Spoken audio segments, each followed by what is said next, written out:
saying gladiator.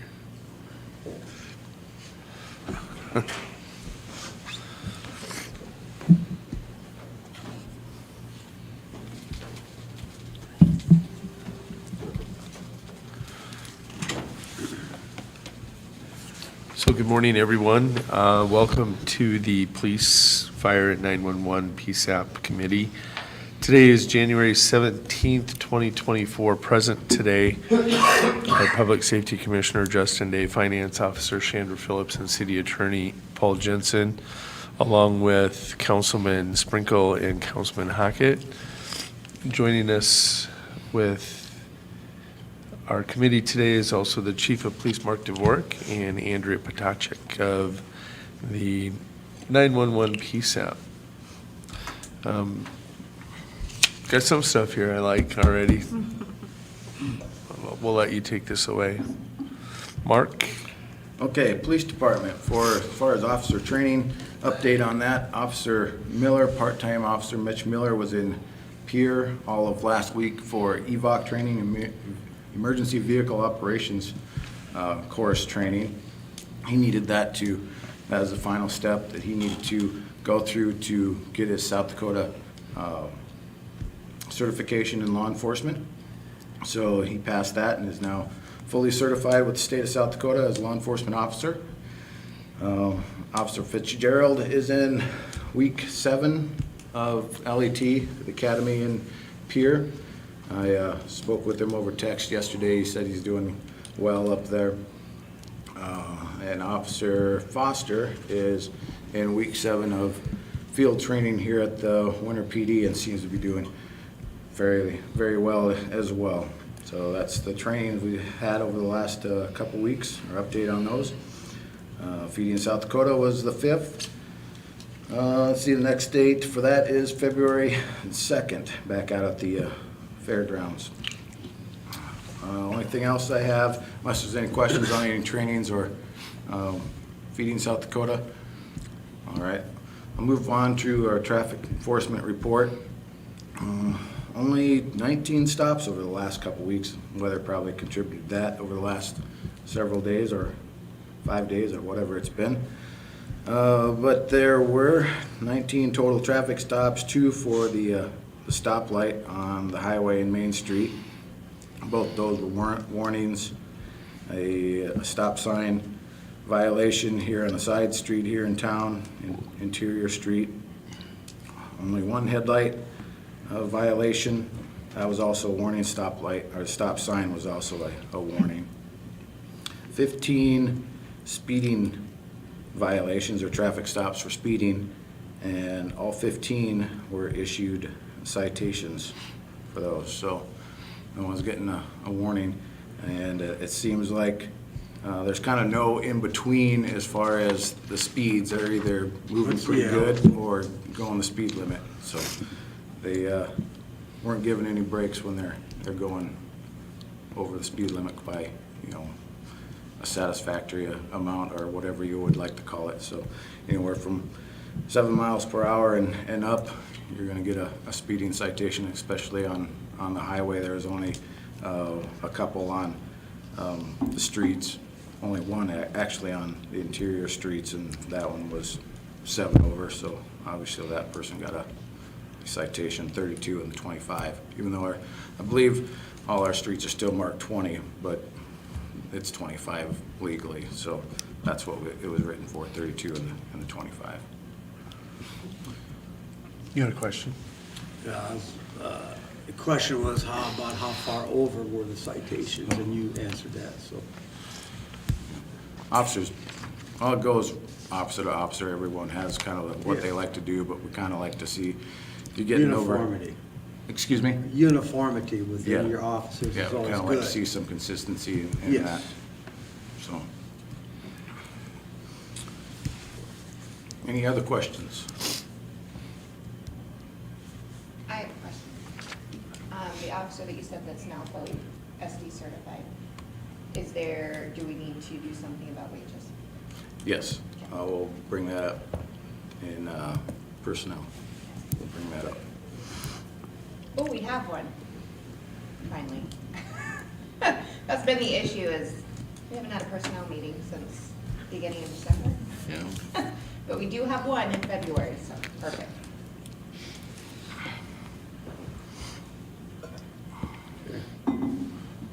Any other questions? Okay. Andrea? We had an interview yesterday, which is wonderful, and I think another potential applicant.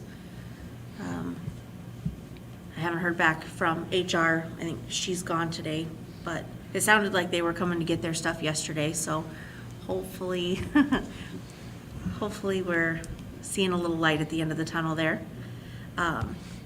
Started working with the finance office about like the 911 billing. We're actually going to start sending out invoices now instead of just, in the past, we've just waited for the county to get their money from the state and then they would then forward that to the finance office. There was some, yeah, yes, sometimes. There was some confusion with that process in some of our counties that we dispatch for, new auditors and things like that, miscommunication. And so some places got very behind last year. So I think this will be the easiest way to hopefully prevent that in the future. So I've been kind of working with them to see what that's gonna look like. I've got some stuff I gotta send over today, so. We'll still be 3 months behind, just for the record, because it's about 2 months by the time the state sends it out. So then another 30 days from the date we would invoice. So you're still gonna be 3 months behind, but at least we're not gonna get 10 months behind like we did on the county. And this will, with the AR system that we have, if they don't pay it within that 30 days, we automatically run a report every 30 days. Okay, this person hasn't paid, this person hasn't paid. We send it with a statement. If it goes 2 months behind, then we threaten to send to collections or threaten to cancel their contract with the city of Winter, with the city attorney's blessing, of course, but. So yeah, that'll be good.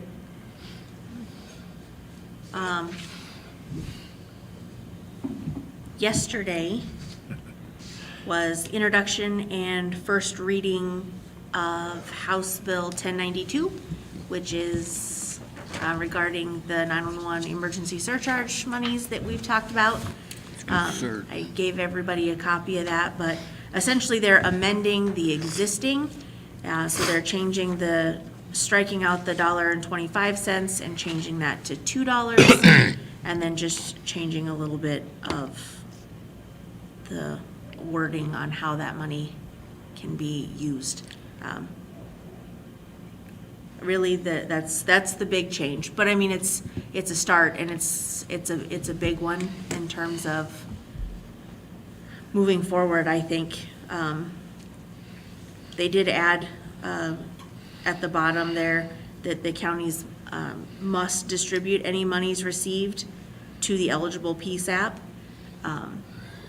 I don't think that's a thing that our counties have any issue with.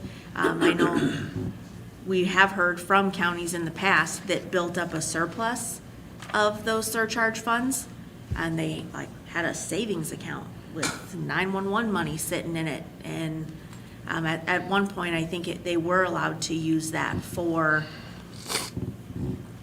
direct piece, if they were updating radio equipment and there was a connection with the PSAP, they were able to use that to establish that connection and things like that. But according to this, that money is strictly for them to pay their PSAPs. So, Does the state get a percentage of it?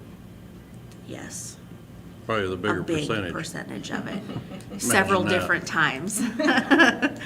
Yeah. And that's not the only money they get a percentage. Yeah, it's like they pretty well take 70 right off the top, and then they get smaller percentages as it continues to break down, so, yeah. They're not proposing to change the percentage that the state gets, are they? No. They're upping this without changing. Yeah, as far as I've been told, Good. this is the only change that is being made at this point, is the increase to the surcharge funds on your phone bill. And it's 75 cents per line increase, so. When's the last time they raised it? 12? 80s, I think, 1980 something. They went, It's been forever. yeah, while. it really has been. I think it was, I can't remember if it was supposed to revert back in 12 or if 2012 is when they changed it. But that's how far back it was. And originally, they set it to go up to $1.25, and that was supposed to get the next gen project taken care of and everything in the state updated, and then it was supposed to revert back to the original, which I can't remember what that is right now. But then when it came time for the sunset clause to go into effect, they opted not to revert back to the old and left it at $1.25, but it hasn't been addressed or moved since then. And before that hadn't been for a very extended period of time.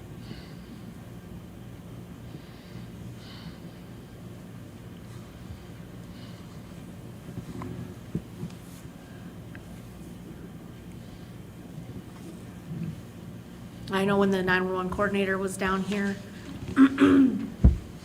he stopped in and visited all the PSAPs and is continuing to make the rounds. I'll probably see him again here in the next week or so, if the weather holds. But I asked him about the surcharge for the incentive fund distribution that we get. We're one of the 11 that get that. And I asked him, I couldn't find anywhere where it actually said what the percentage is or how they determine which PSAP gets the amount. But it's fairly obvious by looking at the numbers that it's population-based. I asked him if he could confirm that and potentially have a conversation about why it is that way, and he was gonna look into it, because I couldn't find anywhere, in all the literature that I've been through that said that the state gets this percentage of this and this is how it's broken down. The incentive funds were something that I had not been able to find a lot of information on regarding how they distribute those, so that'll be interesting if I can learn some more about that. And, you know, that's where we've talked about before. It's looking very population-based, but when you start looking at the PSAPs in terms of call volume and things like that, we're a lot more mid-level as opposed to the bottom. So, Do you know, Andrea, did you read anywhere, is there any opposition to this bill? not that I've heard.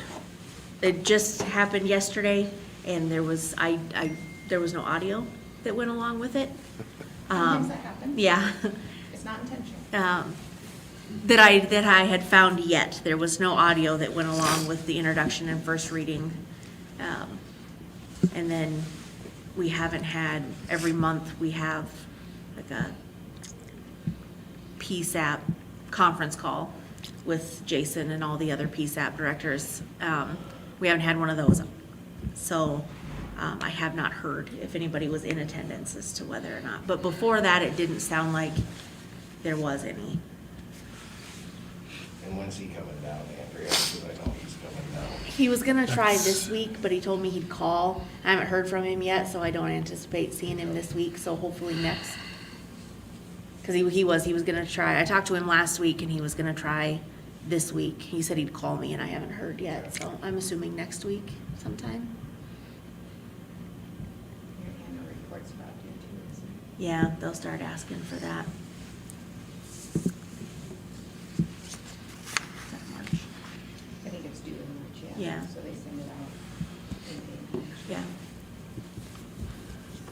So they didn't address any sort of a sparsity factor, any kind of, No, nothing extra at this point. At this point, the Yeah, only that's- thing they're looking to address, and I kind of figured it would be that way, because when we start getting into sparsity factor and things like that, that's when the bigger PSAPs are going to start burn up a little bit, yeah. and that's gonna be more of a battle, so, at least if we can start here, then hopefully in the future, when those conversations do start happening, then we've already, I think if they tried to add those things right now, it would have been a hard no. And then we would have missed out on the opportunity to at least get the surcharge funds raised a little bit.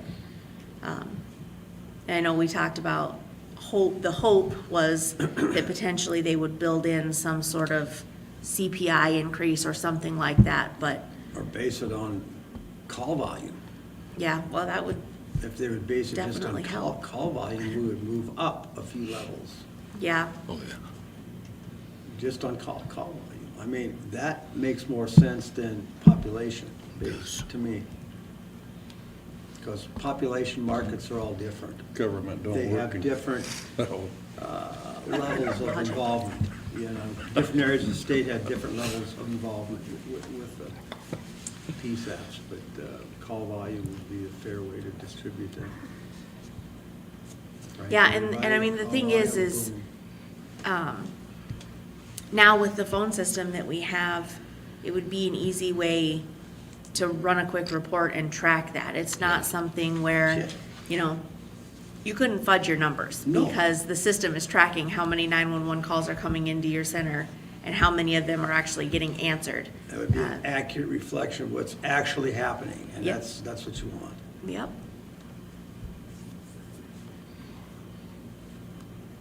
Yeah, it would be hard to do it based on, like calls for service, and, you know, then you start, it would almost have to be strictly for 911 calls, which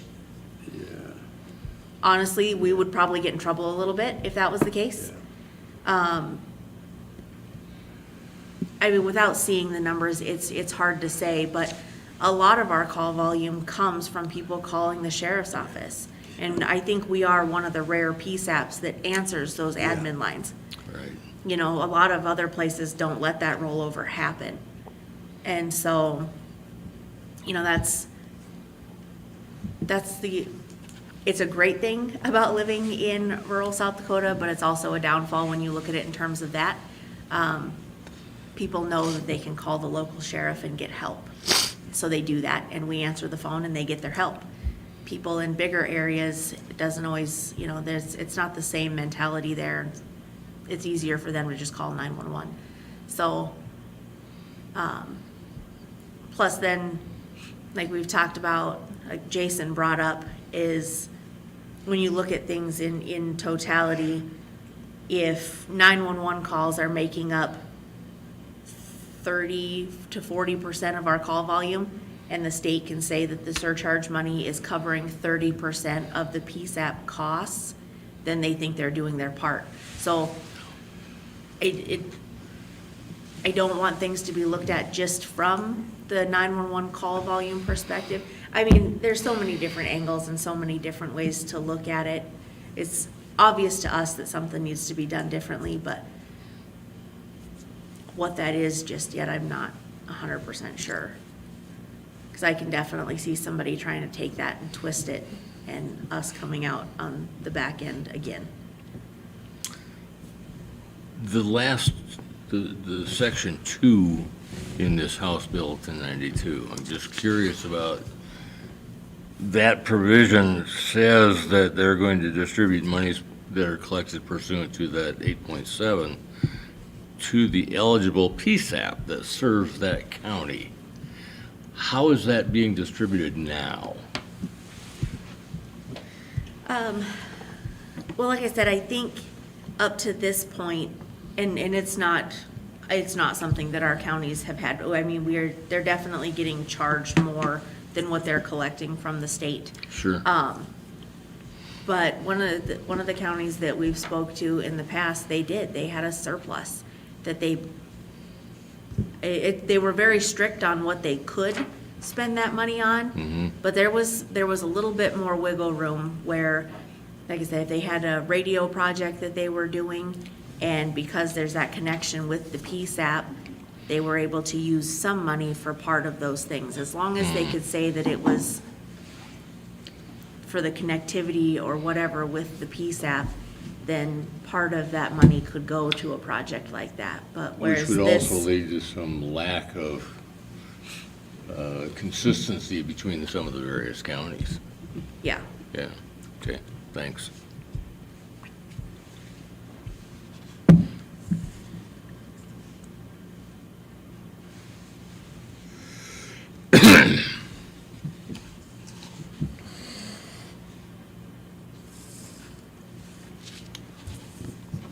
Justin? Spoke with Jason this morning, he said all is going well.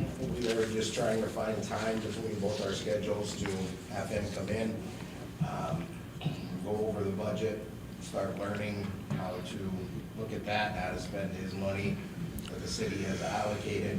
So, he said everything's going well down there with the fire department.